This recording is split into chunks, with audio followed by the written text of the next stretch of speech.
Hello everyone, welcome to a spotlight on Not For Broadcast. I'm gonna get into this game in a little while, but first I want to say a couple of things. I do think I might have an interesting perspective on this game, seeing as how I am a professional video creator and video editor and filmmaker, whatever you like to call it. So I have done some live registrations and multicam edits in the past. So let's see how this stacks up to the real thing. And obviously this is a game, so there are certain elements that is going to be not very realistic, but I'll comment on that as we get to that part of the discussion. I'll also not be doing live commentary for the actual gameplay part, because this game is, as I said, I have not yet said, but I'll get into it in a moment.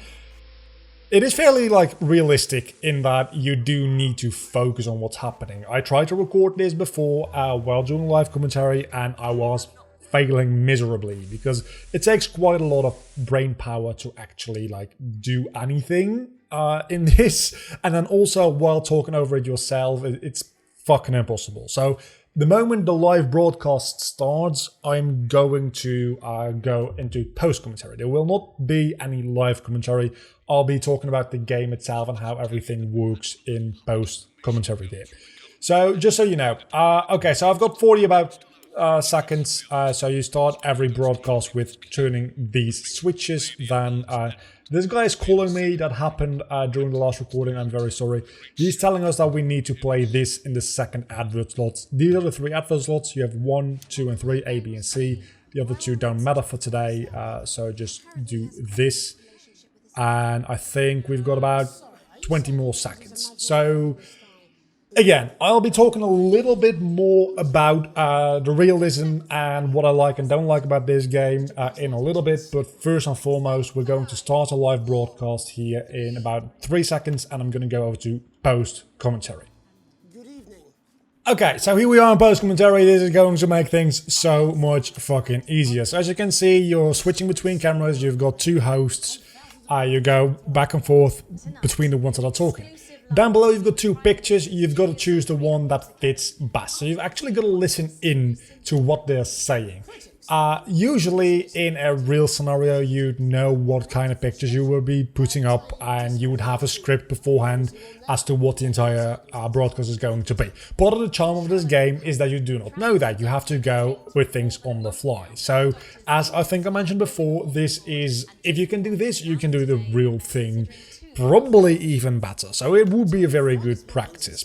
As we go along here, you'll see a couple of little mechanics that we go through. I might cut ahead a little bit because things do end up being a little bit boring for a video maybe if I keep talking on. But as you can see here, there's again 2 pictures I could have chosen. You need to choose the one that fits the best. And you also have some other things to the right, to the middle there.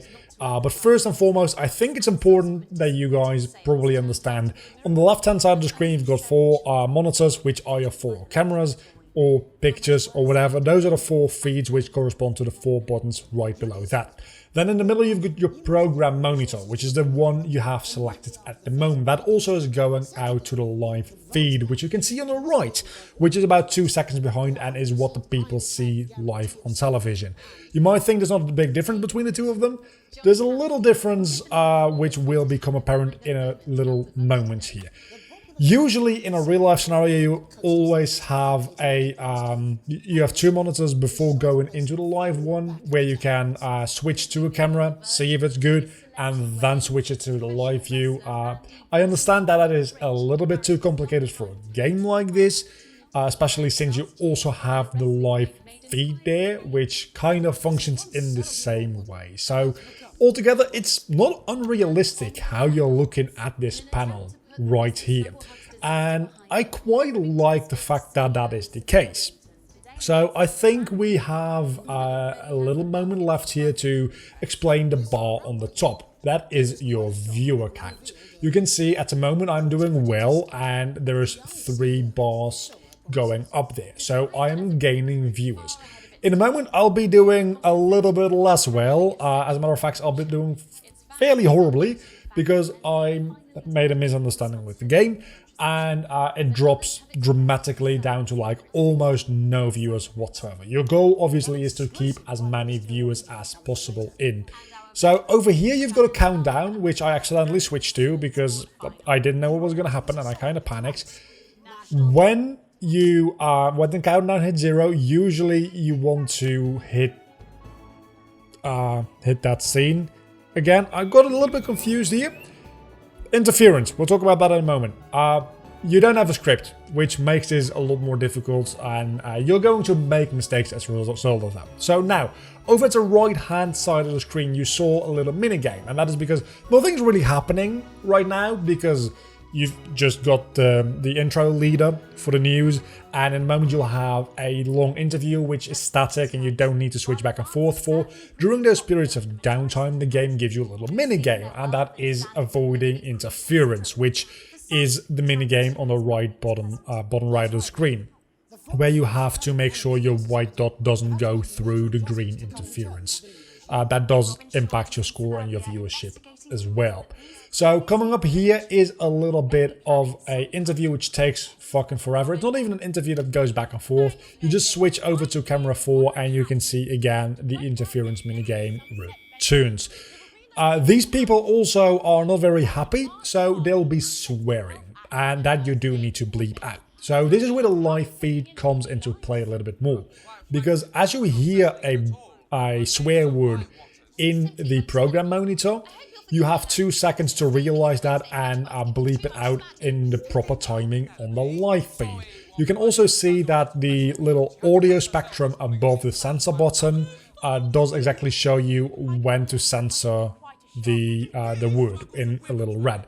And the censor button lights up when a swear word is said, so you don't need to pay attention as closely, but you want to listen to what's going on anyway, so you'll probably pick up on it, look down and see, oh yeah, I do need to censor something. So again, the game makes sure you do keep yourself occupied at moments where you don't really have much to do. So at this moment, you don't really have to switch, but you do need to listen out for swear words as well as do the interference minigame. So you're still multitasking, and that's pretty much what you're doing this entire game. You are never focused on just one thing, which makes this so very difficult, and that's the reason I'm now doing post-commentary.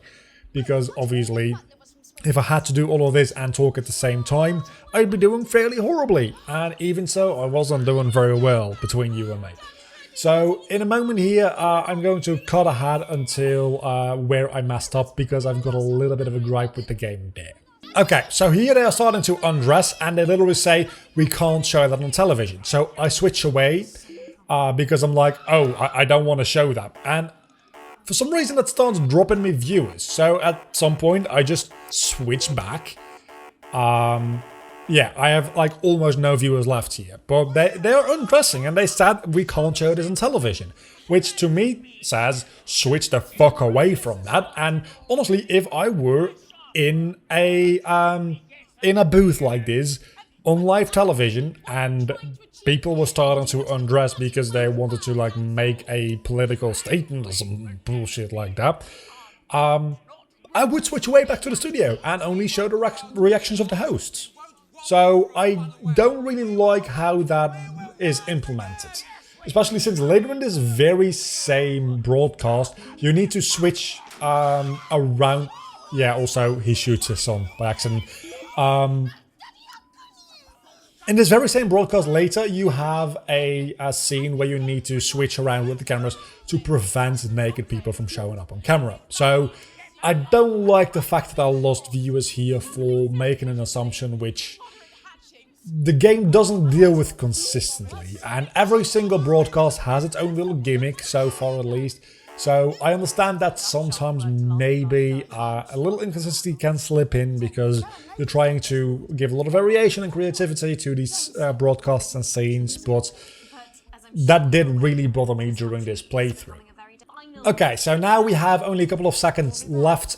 You can play the ad when the news ends. You play an ad, you have a little bit of time to relax, things are happening on screen which you really don't care about, they're setting up new scenes, you can see the ad will play for about a minute, so that's a little bit of downtime you have. You don't even need to care about interference or anything, you're absolutely fine.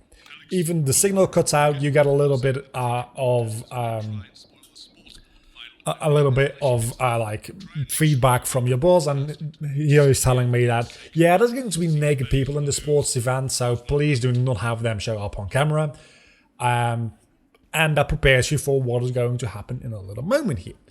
So another little gimmick that we'll be getting into in a moment is you can already hear in the background of the video that there's a thunderstorm going on, and that's going to get interesting because after this little segment here, which is 10 minutes long, which is way too fucking long in comparison to the other segments, but what are you gonna do?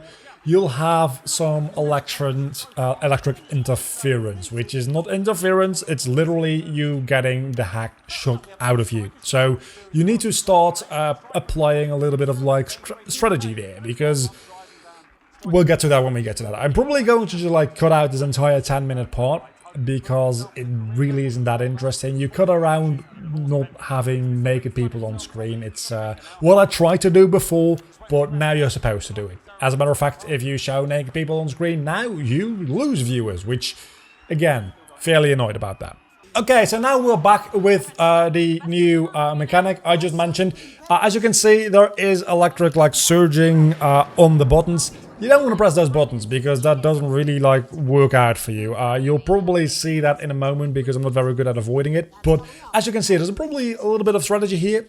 Staying at camera 3, which has both of the hosts in this case, is a good idea because you'll be able to see either one of them talking. If you are on one or the other and the other one starts talking with a unusable button, you can press it, but you can't press it too many times in a row because otherwise you'd like fucking die.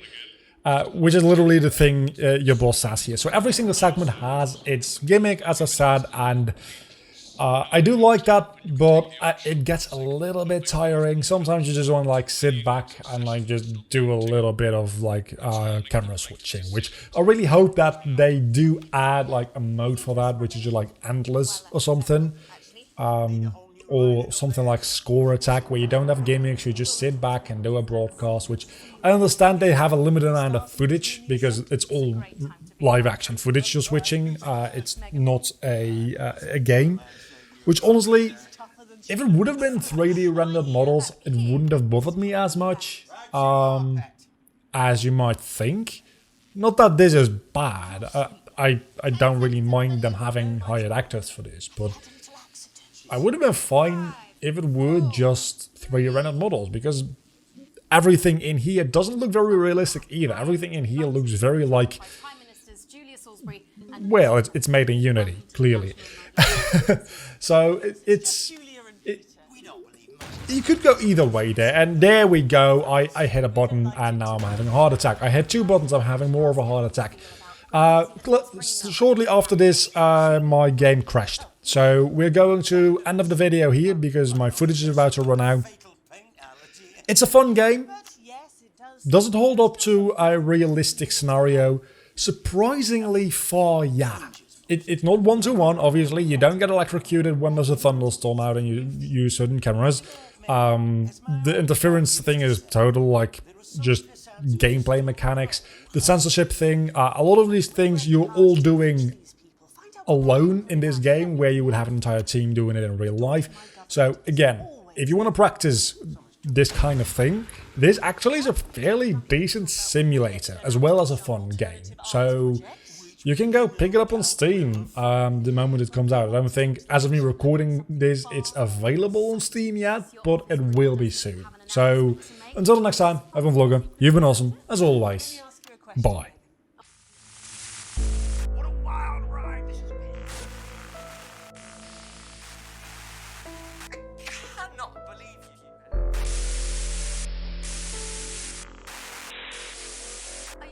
Advance have cured death. We're still vassals.